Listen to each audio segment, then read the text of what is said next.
इससे इस देश में वो क्लियर हो जाएगा कि देशद्रोही कौन है और राष्ट्रभक्त कौन है। ईसाई मिशनरी वाले अपने विद्यालय स्कूल नहीं डालेंगे, उनका ब्रेन वॉश नहीं करेंगे और धर्मांतरण रुक जाएगा।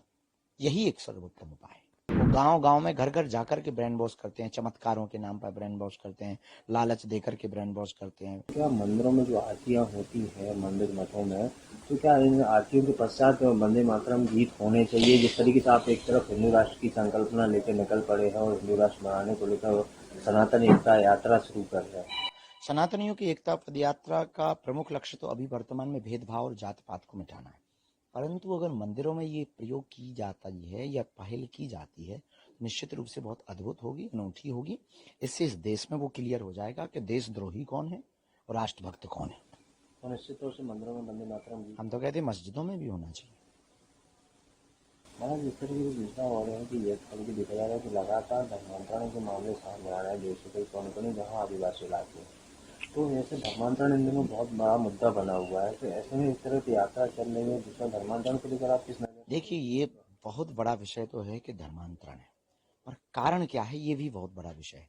कारण ये है कि हम लोग उन तक नहीं पहुंच पाते, वो शहर आ नहीं पाते, इसलिए डिस्टेंस जो है ना, उस खाली रिक्त स्थान को भरना, धर्मांतरण को रोकना है। रिक्त स्थान कैसे भरेगा? हमें उनके बीच में उत्सव में जाना पड़ेगा, उनके बीच में कथाओं के लिए जाना पड़ेगा, उनको मंचों पर बुलाना पड़ेगा, उनका सम्मान उनका बरकरार रखना पड़ेगा। वोट बैंक के समय पर राजनीति तो राजनेता जाते हैं, गले लगाते हैं, कक्का दादा कहते, फिर भूल जाते हैं। अब धर्म गुरुओं को, राष्ट्र के संतों को, आचार्यों को, जो अहिंदू घोषित होने की तैयारी कर रहे हैं, उन आदिवासी नहीं, हम तो उन्हें नया नाम देना चाहते, अनादिवासी को, सदा से हैं वो, भगवान श्री राम के साथ निषाद राज बन करके रहे, माँ सबरी माता उनके ही वंशज हैं ये सब लोग। निश्चित रूप से बहुत अद्भुत लोग हैं और उनको उनके धर्मांतरण पर रोक लगाने की यही उपाय है।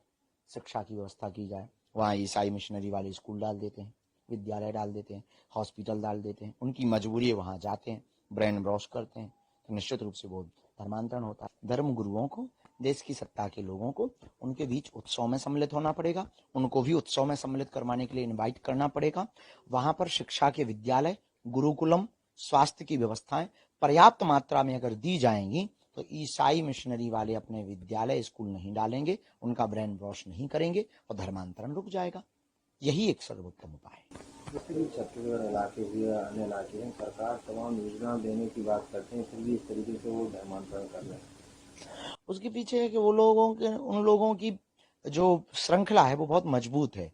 वो गांव गांव में घर घर जाकर के ब्रेन वॉश करते हैं, चमत्कारों के नाम पर ब्रेन वॉश करते हैं, लालच देकर के ब्रेन वॉश करते हैं, फिर उनको बुलाते हैं, फिर प्रेयर करवाते हैं, अपने स्कूलों में उनके बच्चों को फ्री मुफ्त पढ़ाते हैं, उसमें भी वो प्रेयर करवाते हैं, यीशु की प्रेयर करवाते हैं।